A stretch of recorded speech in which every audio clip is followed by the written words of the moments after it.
Thank you very much. Really looking forward to the discussion. And I know one of the topic will be combination biomarkers and not just a single, those days are over. Our next speaker is our co-moderator, Dr. Roy Herbst. I never introduced him properly, apology. He's a professor of medicine and professor of pharmacology, and he's a chief medical oncology at Yale Comprehensive Cancer Center. Would you please play Dr. Herbst's presentation? Thank you, Hetty. I'm Roy Herbst from the Yale Cancer Center, and I'm now going to talk about the public-private partnership perspective. Here are my disclosures. Well, what is a public-private partnership? I, of course, went to the internet to find the definition, and it's a collaboration between a government and private enterprise, often on large infrastructure projects that the private partner may finance, plan, or execute. In my opinion, it's the only way we're going to get these clinical trials to patients in a diverse way throughout the country. Let me show you some examples. Well, I want to really focus on a partnership we've done with the FNIH, the Foundation for the NIH, which really was formed to support this mission of bringing together multiple entities. It was founded by Congress, and you can see some of the goals on this slide. It's been now in effect since 1996.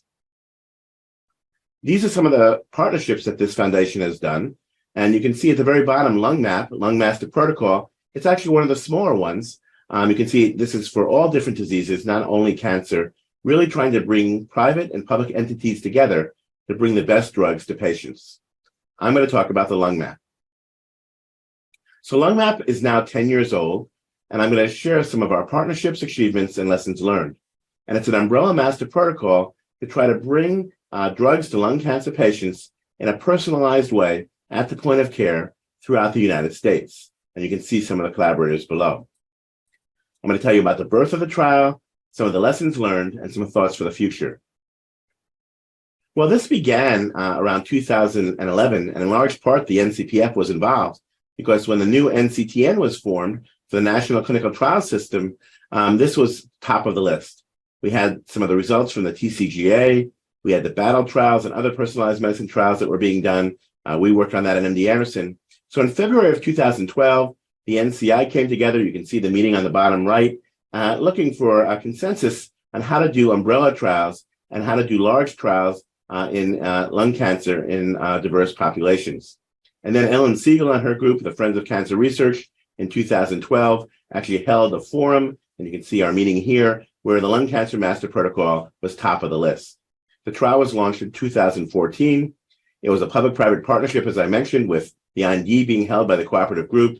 The primary objective was to look at overall survival of biomarker-selected patients in advanced lung cancer. You can see the issue brief that came out of that 2012 meeting. There's Dr. Siegel, Dr. Hamburg, who was at the meeting. You can see the panels. We discussed this, we worked on it, and then we said, let's do it. We picked lung cancer. Why? Because lung cancer is a unique disease, and now we have all these known mutations that occur, for example, EGFR about 10 to 20%, to some of these like RET or NTRK as low as 1 or 2%. And the issue was, could we find these patients and align them to clinical trials? So the idea of the Lung Master Protocol was to have profiling at a central facility available free to all patients through the public-private partnership, and then to test drugs and match the right drug with the right patient using drugs from different companies. This was the first open trial as we designed it. It was for squamous lung cancer, second or more line disease. It was led pretty much by the SWOG group. Patients with squamous cell lung cancer were randomized to different arms of this study. Either if they had no marker, they got chemo versus immunotherapy. But then you can see a number of different markers: PI3 kinase, CDK4, CCND1 and 2, FGF receptor, high MET protein. And you can see for each of these, we matched with a drug from a different company. This opened in June 2014, and you can see the companies that were involved. It was even recognized by 21st Century Cures, and we actually spoke to this, and it became part of that resolution. What have we learned from LungMap? Well, the first thing I want to point out for discussion later is it really takes a village. You really need to have all the companies coming together, but you really need to have strong governance. Here we were working with advice from the FDA. Of course, they're a regulator, but they could provide us some informal advice. working very closely with the NCTN, the newly formed NCTN, first Jeff Abrams, now Meg Mooney and others. The Oversight Committee set up, Executive Operations Group. I won't go through all the details now, but clearly you have to have a lot of people involved. This is team science at its best. The second thing we learned is that trials have to evolve. When you start these large public-private partnerships and these large master studies, this was our original trial. Within the first year of doing the trial, what happened? Immunotherapy became standard of care in refractory lung cancer. That was a great thing. It got moved through the FDA very quickly. The results were extraordinary. So we had to redesign the trial to the point where we now have a current schema that not only includes squamous lung cancer as it did before, but now it includes all types of lung cancer. It went from S1400, the original trial, to now what we call LungMap. And here's our current trial design. And again, I'm short on time, but what I'll tell you is we have what we call LungMap, all types of lung cancer, refractory disease, open at 700 plus sites around the country.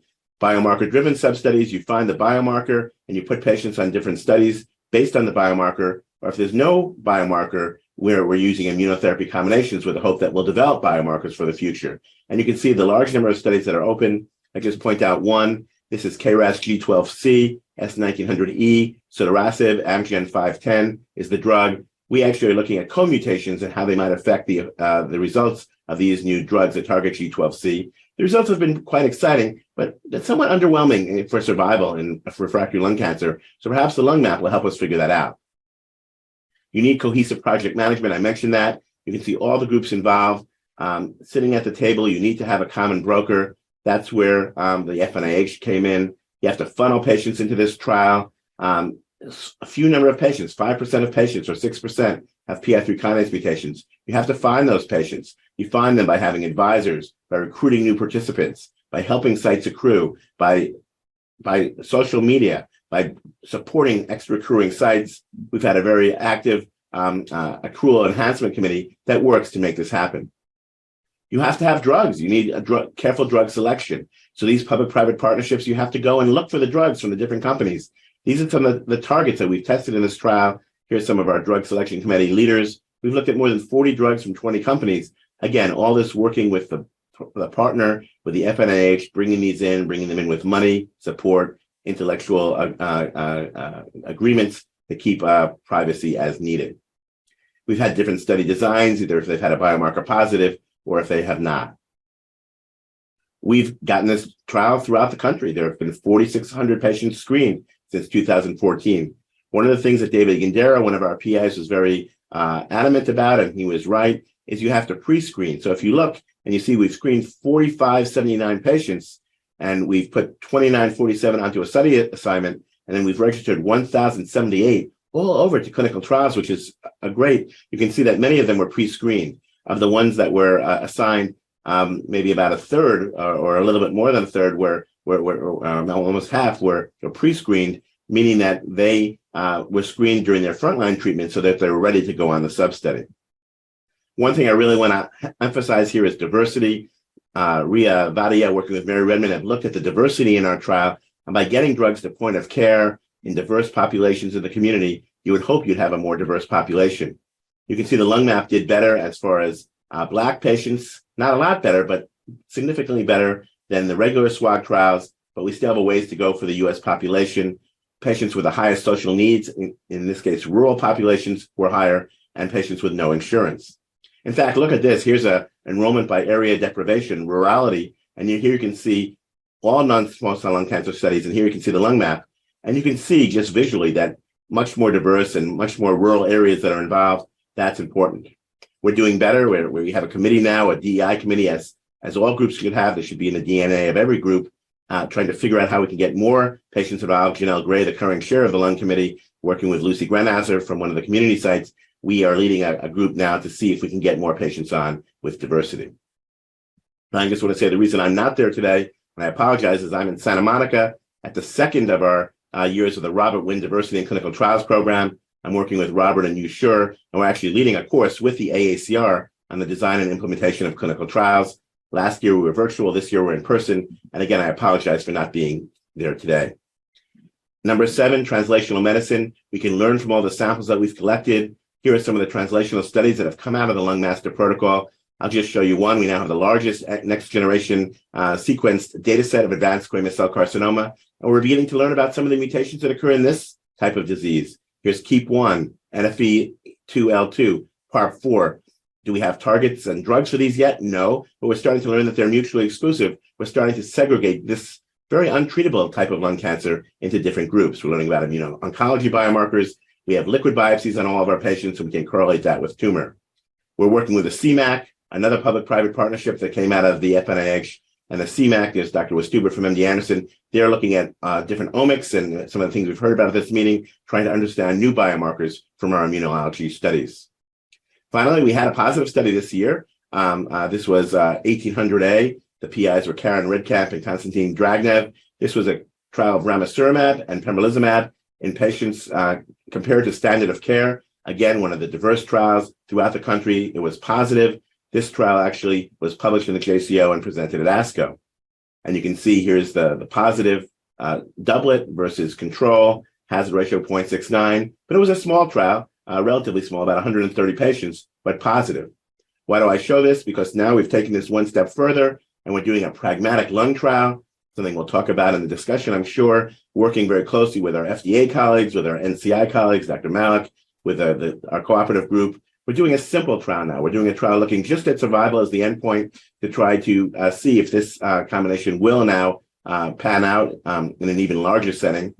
And this is the pragmatic lung trial that's in the planning phases. It's not started yet, but we're hoping to do a trial where we have standard of care versus this combination. When I say pragmatic, it's going to be prospective, randomized, collecting minimal data, short protocols. We don't want to worry about every last detail of collecting data. We just want survival or not, minimal SAE data, short consent forms, and this is now in the planning phase. So finally, I'm just about done. It's really about the patient. I think the nice thing about public-private partnerships is to help more patients. This is actually one of our patients from Yale. This is Herdick Shao from our Yale VA. So these trials are open at the VA hospitals. It's wonderful. Patients benefit because they get access to new drugs in a more timely way. And here you can see some of the achievements of LungMap. Over 4,000 patients screened, greater than almost 20,000 samples now. We've got actually 70 or so papers with many more to come. And really, we're working together as a team, having a trial open throughout the country. So thoughts for the future: master protocols are efficient and can be very successful. Implementation is complicated sometimes. Oversight, conduct, and monitoring are more involved in a single study. You often have to, really put a team together, as we did. A major lesson learned is the need for upfront planning, communication, and specification of roles, constant innovation, aggressive timelines, and teamwork. A major key to success is flexibility, which we've had. Let the science drive the trials. It's all about science to the clinic, helping more patients, learn from your translational research, and promote access and diversity to help the most patients with this disease. Here's Ellen Siegel and Chuck Blanke, the leader of the SWOG, who have been influential, David Gindera, Karen Kelly, Janelle Gray from the lung committees, and really team science, Vali Papadimitrikou, my good friend and colleague from MD Anderson. She and I started this study. She's now at Merck. But you can see the team, and here's the team in Washington a few years ago. Thank you very much. Thank you, Roy.